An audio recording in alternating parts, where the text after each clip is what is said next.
പ്രേക്ഷകരെ, മുഖ്യമന്ത്രി പറഞ്ഞത് ശരിയാണോ? എന്താണ് വാസ്തവം? വിശദമായി തന്നെ നോക്കാം. സുഹൃത്തുക്കളെ, സത്യം പറഞ്ഞു കഴിഞ്ഞാൽ എന്താണ് ഈ മുഖ്യമന്ത്രിയും ഡോക്ടർ അരുൺ കുമാറും തമ്മിലുള്ള പ്രശ്നം എന്ന് ഞാൻ പലപ്പോഴും ആലോചിക്കാറുണ്ട്. കാരണം ഓരോ ബുധനാഴ്ചയും വന്നിരുന്ന് പത്രസമ്മേളനം നടത്തി കഴിഞ്ഞാൽ അരുൺകുമാറിന്റെ പണി എന്തൊക്കെ നുണ പറഞ്ഞു നമ്മുടെ ബഹുമാനപ്പെട്ട മുഖ്യമന്ത്രി, എന്തൊക്കെ വസ്തുതാവിരുദ്ധമായ കാര്യങ്ങൾ പറഞ്ഞു നമ്മുടെ ബഹുമാനപ്പെട്ട മുഖ്യമന്ത്രി എന്ന് പരിശോധിക്കലാണ് അരുൺകുമാറിന്റെ പണി. ഏറ്റവും രസം എന്ന് വെച്ച് കഴിഞ്ഞാൽ അതിനു വേണ്ടിയിട്ട് അദ്ദേഹം ഒരു പ്രത്യേക സെക്ഷൻ തന്നെ റിപ്പോർട്ടർ ചാനൽ ആരംഭിച്ചു എന്നുള്ളതാണ്. ഭയങ്കര അത്ഭുതം തോന്നുന്ന രീതിയിൽ അദ്ദേഹം ചെയ്തു വെക്കുന്നത് എന്നുള്ളതാണ്. ഒരു സെക്ഷൻ തന്നെ ആരംഭിച്ചു. അതിൽ ഫാക്ട് ചെക്ക് എന്നൊക്കെ പറഞ്ഞുകൊണ്ട് ഇദ്ദേഹം പറയുന്ന നുണകൾ അത് പൊളിക്കുക എന്നുള്ളതാണ് അരുൺകുമാറിന്റെ ഒരു ലക്ഷ്യം. അതിന്റെ പേരാവട്ടെ ട്രൂത്ത് ഓ മീറ്റർ എന്നാണ്. ട്രൂത്ത് ഓ മീറ്റർ ഒന്ന് ആലോചിക്കേ.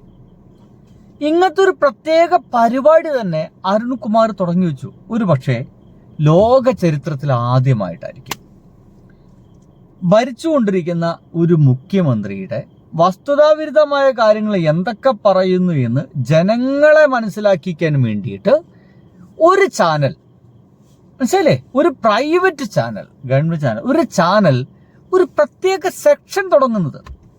അത് തീർച്ചയായിട്ടും അരുൺകുമാറാണ്. നമുക്കറിയാം, അരുൺകുമാർ കാര്യങ്ങൾ പഠിച്ച് അവതരിപ്പിക്കുന്ന ഒരാളാണ്. എൻ്റെ അറിവിൽ അദ്ദേഹം പൊളിറ്റിക്കൽ സയൻസ് അതായിരുന്നു അദ്ദേഹത്തിൻ്റെ വിഷയം. അധ്യാപകനാണ്.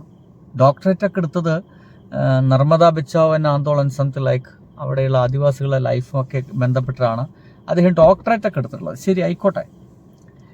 ഇവിടെ ഇദ്ദേഹം നോക്കൂ, കൃത്യമായിട്ട് അവതരിപ്പിക്കുന്നു ഇന്ന് നമ്മുടെ മുഖ്യമന്ത്രി പറഞ്ഞ നുണ.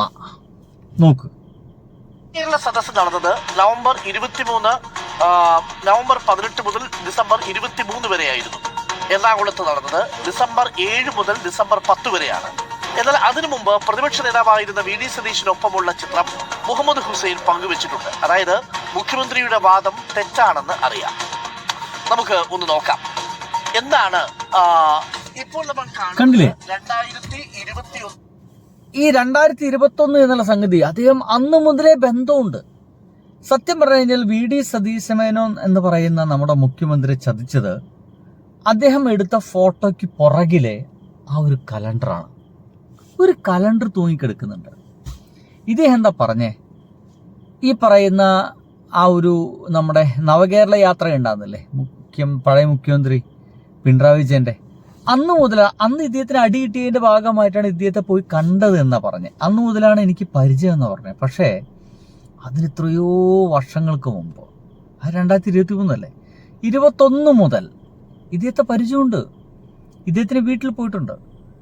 അത് ചതിക്കപ്പെട്ടത് തൊട്ട് പുറകിലുള്ളൊരു കലണ്ടറാണ്.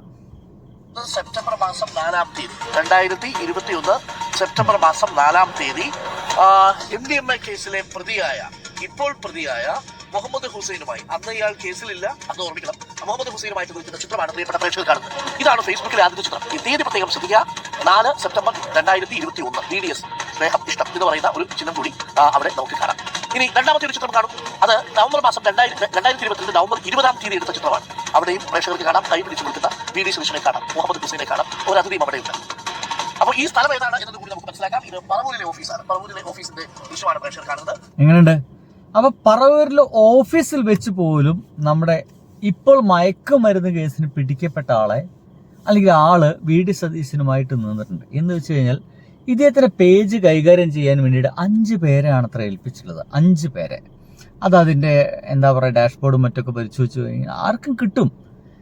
എന്തുകൊണ്ടാണ് ഇദ്ദേഹം ഇതൊക്കെ നാട്ടുകാർക്കൊക്കെ തിരയാൻ അറിയാമെന്ന് അറിഞ്ഞിട്ട് പോലും എന്തിനാണ് ഇതിങ്ങനെ നുണ പറയുന്നതെന്നുള്ളതാണ്. ഇനിയിപ്പോൾ ഇദ്ദേഹത്തിന്റെ പേജ് അടക്കം പൊട്ടിച്ച് പരിശോധിക്കാനൊക്കെ പറ്റും. പക്ഷെ അതൊക്കെ ഇവിടുത്തെ വലിയ വലിയ ഹാക്കേഴ്സ് ഒക്കെ ചെയ്യുന്ന പരിപാടിയാണ്. അതൊക്കെ വലിയ കുറ്റകരമായിട്ടുള്ള കാര്യം കൂടിയാണ്. അങ്ങനെയൊക്കെയുള്ളൊരു കാലമാണെന്ന്. ഈ കാലഘട്ടത്തിൽ പോലും എന്തിനാണ് മനുഷ്യന്മാർ ഈ നുണ പറയുന്നത് എന്നുള്ളതാണ് ഇപ്പൊ മനസ്സിലാക്കാത്തത്. 2022 ആദ്യം എടുത്തത് 2021 സെപ്റ്റംബർ, രണ്ടാമത്തെ ചിത്രം 2022 നവംബർ മാസം 20-ാം തീയതിയുള്ള ചിത്രം. ഇത് ഹുസൈൻ മുസാഫിർ എന്ന പേരിലുള്ള അദ്ദേഹത്തിന്റെ വെബ്സൈറ്റിൽ നിന്നാണ്. പ്രേക്ഷകർക്ക് അഡേറ്റ് ക്ലാരിറ്റി ഉണ്ടാവും കാണും. അടുത്തൊരു ചിത്രം കൂടി ഞാൻ പ്രേക്ഷകരെ കാണിക്കാം. അത് 2022 2022 ഡിസംബർ 25 എടുത്തിരിക്കുന്ന ചിത്രമാണ്. ആ ചിത്രവും എനിക്ക് തോന്നുന്നു അത് പ്രതിപക്ഷ നേതാവിന്റെ ഓഫീസിൽ നിന്നുള്ള ദൃശ്യമാണ് എന്ന് തോന്നുന്നു. ആ ദൃശ്യത്തിലും BDS സ്നേഹം എന്ന് പറഞ്ഞ് കാണാം. അപ്പോൾ 3 ചിത്രങ്ങൾ കണ്ടു. 2021 സെപ്റ്റംബറിൽ, 2022 ഒക്ടോബറിൽ, പിന്നെ 2022 ഡിസംബറിൽ. ഇനി വീണ്ടും 2023 ഫെബ്രുവരി 5 കഴിഞ്ഞില്ല. ഇതാണ് അദ്ദേഹം ഇത് തുറന്നു വയ്ക്കുക. അതായത് നമ്മുടെ മുഖ്യമന്ത്രി പറഞ്ഞത് 2023 മുതലേ എനിക്ക് അദ്ദേഹത്തെ അറിയുള്ളൂ എന്നാണ്. പക്ഷെ അതിന് എത്രയോ മുമ്പ് തന്നെ അദ്ദേഹത്തിന് വീട്ടിൽ വെച്ചിട്ട് ഓഫീസിൽ വെച്ചിട്ടൊക്കെ നിരന്തരം സംസാരിക്കുകയും മറ്റൊക്കെ ചെയ്തിട്ടുണ്ട്. ഭയങ്കര ഓർമ്മശക്തിയുള്ള ഒരാളാണ് സതീശ് മേനോൻ എന്ന് പറയുന്ന നമ്മുടെ മുഖ്യമന്ത്രി എന്ന് ഞാൻ കേട്ടിട്ടുണ്ട്.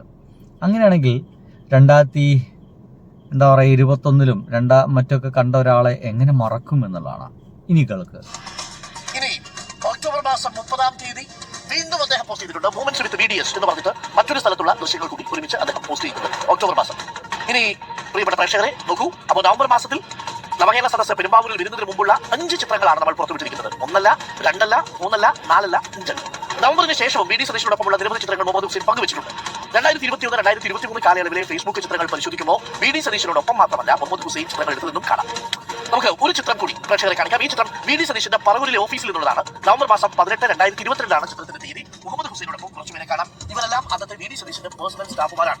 നേരെ ടീഷർട്ട് ഇരിക്കുന്നയാൾ രഞ്ജിത്താണ് പ്രേക്ഷകർക്ക് കാണാം. ചുരുക്കി പറഞ്ഞു കഴിഞ്ഞാൽ ഇദ്ദേഹത്തിനൊപ്പം ഉണ്ടായിരുന്ന ഒട്ടുമിക്ക ആൾക്കാരും ഇങ്ങനത്തെ കുറെ കേസിലൊക്കെ പെട്ടിട്ടുണ്ടെന്നുള്ളതാണ്. ഇത് മുഴുവൻ തെളിവ് സഹിതം മുമ്പിലേക്ക് കൊണ്ടുവരികയാണ് നമ്മുടെ ഈ മുഖ്യമന്ത്രി ചെയ്യുന്നത്. ഈ അരുൺകുമാർ ചെയ്യുന്നത്, ഡോക്ടർ അരുൺകുമാർ ചെയ്യുന്നത്. ഇതൊക്കെ കാണുമ്പോൾ എനിക്ക് തോന്നിപ്പോകുന്നത്, അല്ലടേ അരുൺകുമാർ ഇത് എന്തിൻ്റെ കേടാണ്? ട്രൂത്തോമീറ്റർ എന്ന് പറയുന്ന ഒരു പ്രത്യേക സെക്ഷൻ തുടങ്ങിയിട്ട് നമ്മുടെ ബഹുമാനപ്പെട്ട മുഖ്യമന്ത്രിയുടെ ഇത്തരം എന്താ പറയുക നുണകളെല്ലാം ഇങ്ങനെ പൊളിച്ചെടുക്കുകയാണ്. വല്ല കാര്യമുണ്ടോ? ഒരു കാര്യമില്ല. എന്തിനാണാവോ പിന്നെ ഇതിങ്ങനെ ചെയ്യുന്നതെന്ന് എനിക്ക് മനസ്സിലാവാത്ത കേട്ടോ. എന്താണ് സുഹൃത്തുക്കളെ, ബൈ.